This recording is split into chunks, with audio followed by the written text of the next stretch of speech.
Good morning, Little Masters, and welcome back to today's Tolkien Times.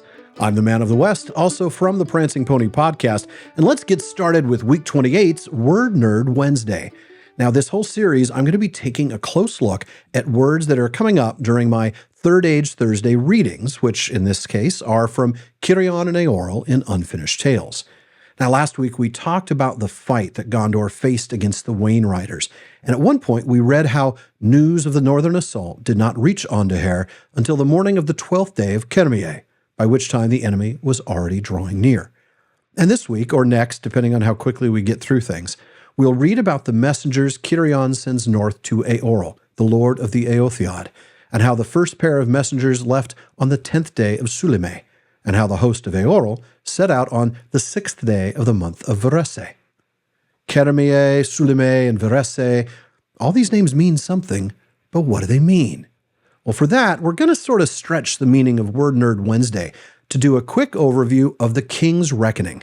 Now, that's the calendar system used in Númenor and in Gondor until Third Age 2060, after errors in the system resulted in it being replaced with the Steward's Reckoning by Mardil Voronwe, the first ruling steward after the loss of the last king of Gondor, Earnur. And don't get me started on King Elessar's new reckoning. I'm not going there yet. Thank you very much.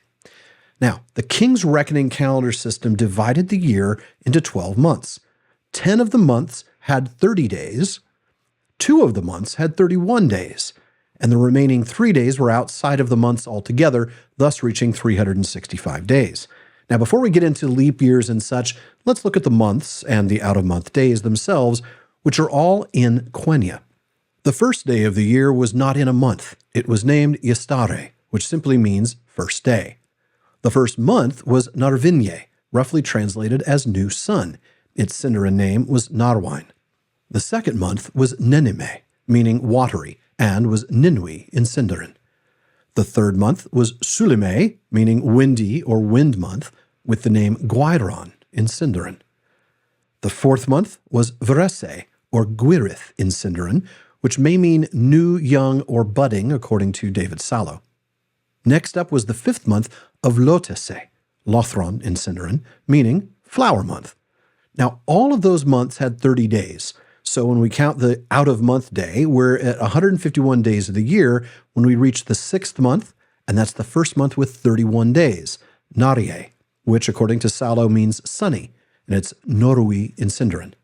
Then you'd have another out-of-month day, Duende, or mid-year's day.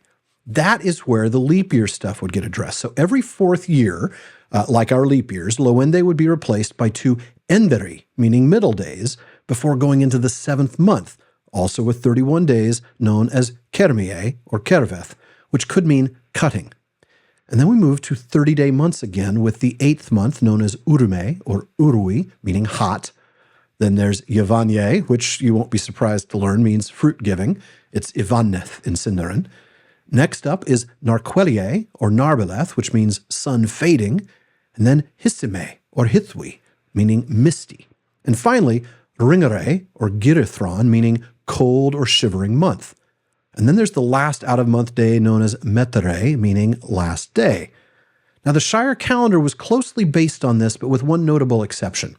Instead of having 2 31-day months in the middle of the year, like Narie and Cermie with only one mid-year's day, the hobbits wisely had a 3-day break. First Lithe, mid-year's day, and second Lithe. They'd add a fourth day called Overlithe during leap years, and that left them with the remarkably clean calendar of 12 30-day months. Now, the Steward's Reckoning, or revised calendar, also went with 12 30-day months, but they did something interesting. Instead of putting those 2 extra days at midsummer, they put one after the third month, which they called Tuiliere, and marked the beginning of spring, and one after the 9th month, which they called Javiere, which was their autumn feast day. And that meant you had special monthless days right around the winter solstice, the vernal equinox, the summer solstice, and the autumnal equinox. Now, there may come a day when I'll be brave enough to tackle the new reckoning, but it is not this day. In the meantime, now you know that when the host of the Eotheod set out on the 6th day of Verese, we're talking about the equivalent of our early April, or thereabouts.